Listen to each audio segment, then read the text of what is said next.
play Lego, car racing, and just about anything Scott was interested in.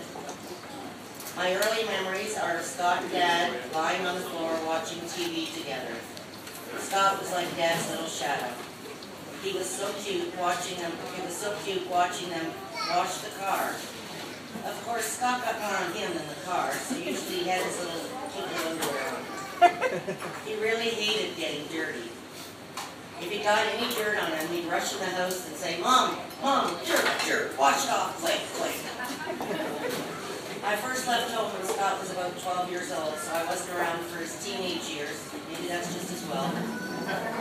We got a lot closer when Scott came into his 20s, as we became more friends than an older sister and brother.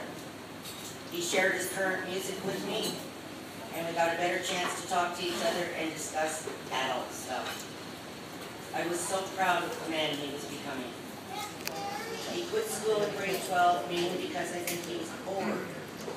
His first success in programming was with a company that was setting up adding machines in programming. His first success in programming with this company was setting up a tax program that did all the calculations. We were all so proud he had finally found his interest. As all of you know, he continued and became successful in this field.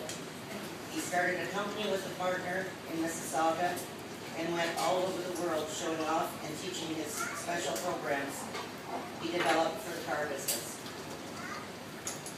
He always loved Florida.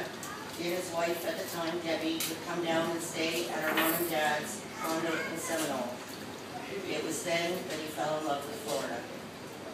In 1995-96, Scott got a chance to come down and show his stuff to Carbiz. They were so taken with him that they offered him a job. He explained that he could not leave his partner in Mississauga, so Carbiz bought the company. Scott called me in 1996 to tell me that he was moving to Florida, and I cried and cried. That was the first time I lost him. I knew that our times together would be fewer and fewer because my chances of coming down to see him wouldn't be good. A little while later, his son Nick came down to visit and decided to stay with his dad. Scott and Nick were not only father and son, but also best friends. I know Nick thought a lot of his dad and will miss him dearly. At a time like this, we try and remember the good times we have had during our all too short time with Scott.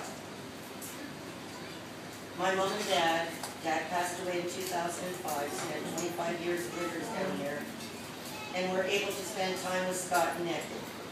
But anyone who knows Scott knew he was a workaholic. Trying to get him to slow down for a visit wasn't easy, but he always was able to take the occasional time off to visit Mom and Dad. Mom was not able to make this trip with me due to medical reasons. So this has been a very hard time for her.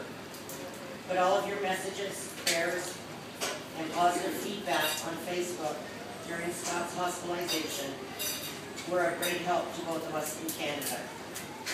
I would be remiss if I didn't mention this and thank everyone, and I mean everyone,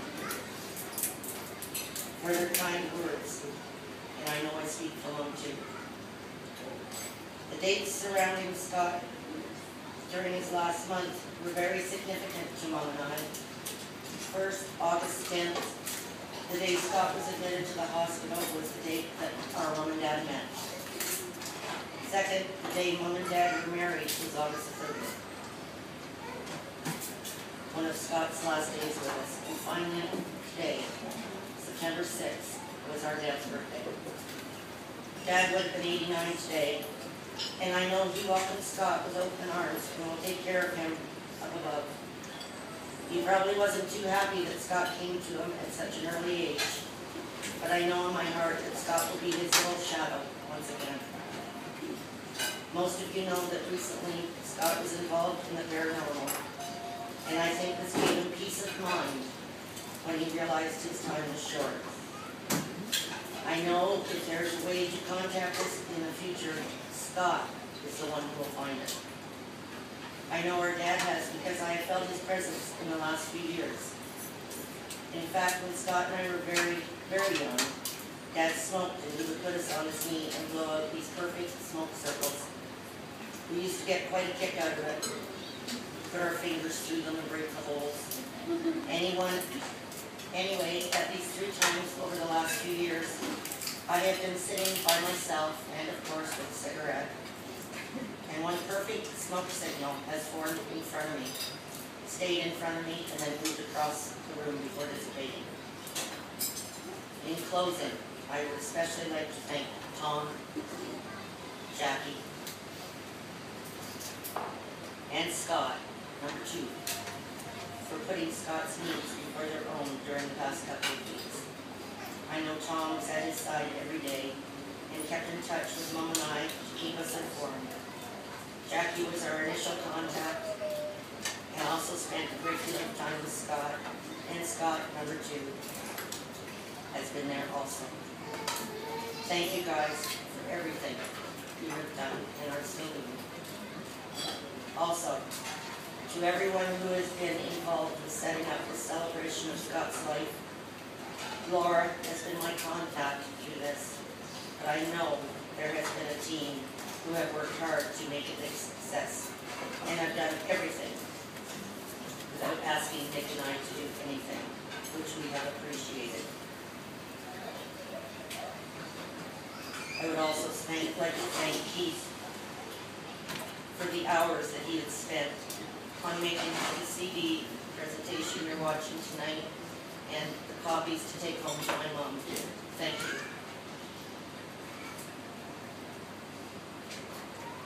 Nick and I, excuse me, I do apologize